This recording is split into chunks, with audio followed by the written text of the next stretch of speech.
Bonjour, nous sommes toujours le vendredi 9 janvier 2015 et je voudrais parler des cathédrales dans l'optique que j'ai développée récemment de cette religion de la nuit et des cavernes. La thèse que je défends actuellement est celle d'une religion qui a le souvenir d'une époque où les hommes ne pouvaient sentir protégés que la nuit.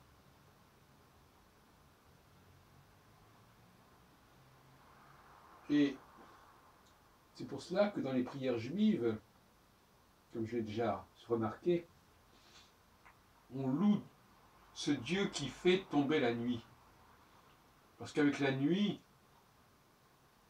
les hommes de l'époque, les hommes d'autrefois, étaient protégés des bêtes féroces, et ils avaient le feu pour s'éclairer, et ils avaient aussi des étoiles pour s'orienter.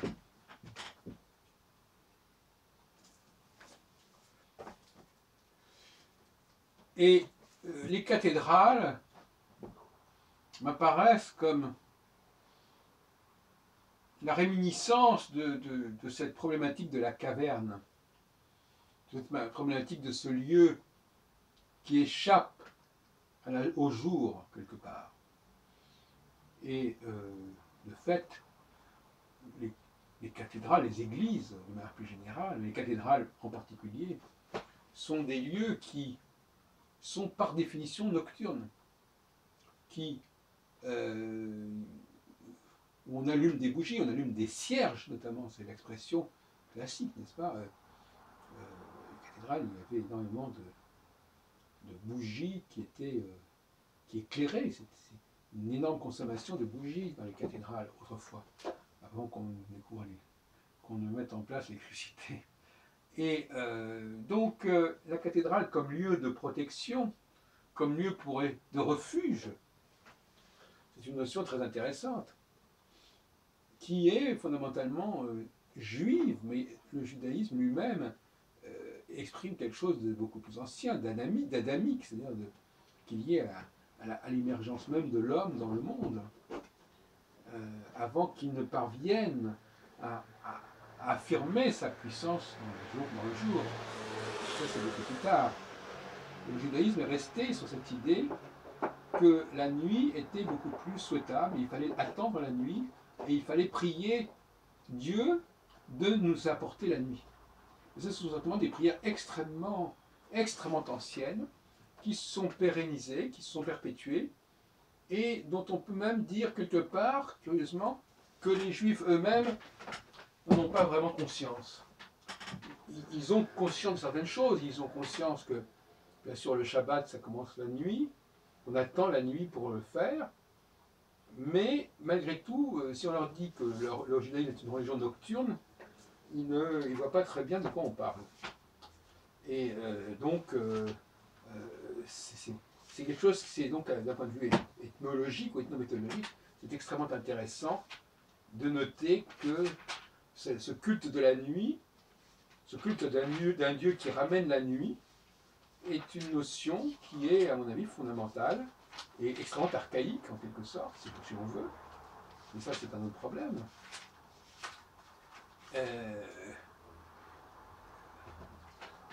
La notion de refuge est une notion fondamentale dans le judaïsme. Dieu est celui qui permet de se réfugier, parce que justement, il fait descendre la nuit. Et la nuit est protectrice. Donc, je crois qu'aujourd'hui, cette notion-là est quasiment éliminée dans la conscience juive. Et je trouve que c'est dommage. C'est dommage. D'ailleurs, comme j'ai déjà dit, Jésus, on le fait naître à minuit, au solstice d'hiver. Enfin, je veux dire, on est aussi en plein dans une problématique de nocturne. Et alors, finalement, oui, c'est par rapport à tout un environnement extrêmement hostile que cela fonctionne comme ça. Et si on étudie les psaumes, on voit qu'il y a effectivement, dans certains psaumes, des références tout à fait précises à l'idée de faire apparaître la nuit. Je ne les ai pas sous les yeux, je pense que vous les trouverez. Et le mot qui désigne la nuit, c'est pas le mot laïla, c'est le mot erev. Erev qui est le soir en fait. On dit en hébreu erev tov, bonsoir. C'est ce mot-là qu'on attend. On attend l'arrivée de l'erev, aïn resh vev, vav, aïn resh bet, on dire. Et c'est ce mot-là qui, c'est pas le mot rocher qui veut dire les ténèbres, c'est le mot erev qui d'ailleurs ressemble un peu au mot hybride. Enfin, ce sont les mêmes lettres. Aïn, pas dans le même ordre. Hybride c'est aïn bet resh et erev c'est aïn resh bet. Donc il n'y a pas énormément de différence. Et donc l'hébreu, c'est le ténébreux, si on pourrait dire, s'il fallait faire un mauvais jeu de mots.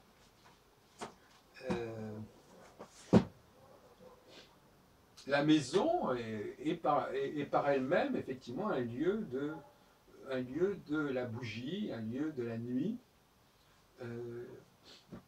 vers lequel on revient et où on est protégé. Et c'est peut-être pour cela d'ailleurs que celui qui est sans domicile, c'est celui qui ne peut pas se protéger, qui ne peut pas se garder, qui est à la merci de ce qui est sauvage, de ce qui est inquiétant. On a gardé aussi cette espèce de façon ancestrale, on a gardé atavique, on a gardé cette peur de ce qu'il y a de ce qu'il y a à l'extérieur. Or, la notion de nuit est aussi liée au problème de la dialectique intérieure-extérieure. Quelque part, la nuit, c'est de l'ordre de l'intérieur, et le jour, c'est de l'ordre de l'extérieur. Voilà. Donc on ne peut pas dire que le Dieu des Juifs soit un Dieu de la lumière. D'ailleurs, les plaies d'Égypte, je crois ne pas me tromper, ont toutes lieu pendant la nuit, je crois. Dans le film Exodus, je crois que ça apparaît. C'est des plaies qui sont envoyées la nuit. Et parce que justement, le Dieu qui les envoie est un Dieu est un Dieu de la nuit, dont le pouvoir est celui de la nuit. Et curieusement, il y a un autre passage où il est dit que les Juifs doivent se méfier à la fois, un passage du Sidour du MJLF, où les Juifs doivent se méfier à la fois de la lune et du soleil. Hein, c'est-à-dire que le judaïsme n'est pas une religion ni du soleil ni de la lune, elle est une religion du feu. Je crois qu'on peut dire que c'est cela, le feu qui permet justement de vivre la nuit, et une religion des étoiles, qui ne sont pas le soleil et la lune. Donc je dirais que la dialectique soleil-lune, qui est au cœur du calendrier juif, n'est pas spécifiquement juif. D'ailleurs, le nom des mois n'est pas spécialement juif, je crois que c'est sumérien ou arabe. Enfin, je veux dire, ce n'est pas des noms spécifiquement juifs, qui ont un sens d'ailleurs spécifiquement en hébreu, sauf quelques exemples, quelques exceptions, mais et encore ce sont des coïncidences. Mais il y a bien sûr des religions où il y a bien sûr l'opposition entre le jour et la nuit, hein, bien sûr. Mais le monothéisme serait en fait, il faudrait voir dans le Coran d'ailleurs ce qu'il en est. Le rêve, par exemple, le rêve c'est quelque chose qui appartient à la nuit. Et dans le Coran, on sait que Mahomet va rêver, va faire un voyage nocturne à Jérusalem.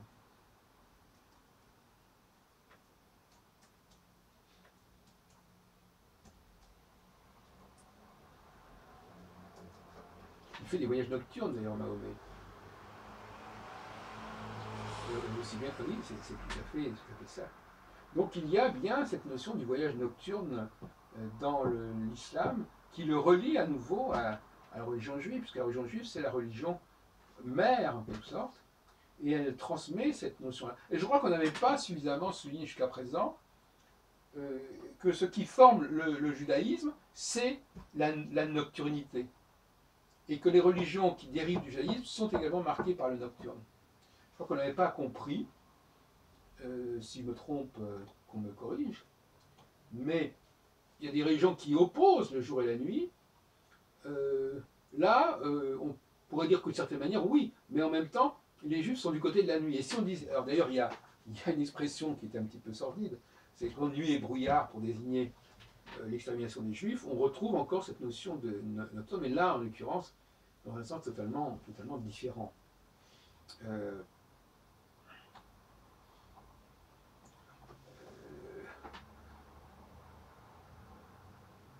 Il y a effectivement une. Je crois que le feu est quelque chose qui est au cœur de la vie juive. J'ai toujours dit que le feu et le soleil, ce n'était pas du tout la même chose. Le feu n'est pas le soleil. Le feu est un substitut au soleil, ce qui est très différent. Et les astrologues se trompent quand ils associent le lion comme signe de feu, lion signe du mois d'été, au signe de feu, parce qu'en réalité, le feu, c'est plutôt justement la marque de l'hiver. La marque de l'hiver, parce que c'est l'hiver, quand il n'y a pas de soleil, que le feu fait plus sens, bien évidemment. C'est comme la nuit, qui fait plus sens. Donc, on le voit d'ailleurs dans les frères Richard de Duc de Berry, c'est pendant la saison d'hiver qu'il y a du feu dans les images, dans les imageries du calendrier des bergers, etc. Voyez-vous, donc le feu n'appartient pas du tout à. Et d'ailleurs, entre parenthèses, on situe la destruction des deux temples en plein été, à tort ou à raison. Je veux dire, parce que la question n'est pas là, mais le fait est que le mois d'Ab, qui serait, qui donne lieu à un jeûne, et qui serait censé être le jour à la fois de la destruction du premier temple, Khurban Abayit, le temple qui est lui-même une maison, justement, la destruction du premier temple et du deuxième temple, elle se fait justement en été. Et donc l'été, c'est justement un moment redoutable, puisque c'est le moment où le jour est le plus long, et donc où les hommes sont les plus exposés. Et c'est normal que l'on ait situé en été les plus grosses catastrophes qui pouvaient arriver aux Juifs. C'est d'ailleurs justement la destruction de leur caverne, la destruction de leur église, si on peut dire, la destruction de leur cathédrale, qui maintenant est célébrée par les prières devant le mur des Lamentations, mur qui est justement un des murs d'enceinte du second temple de Jérusalem.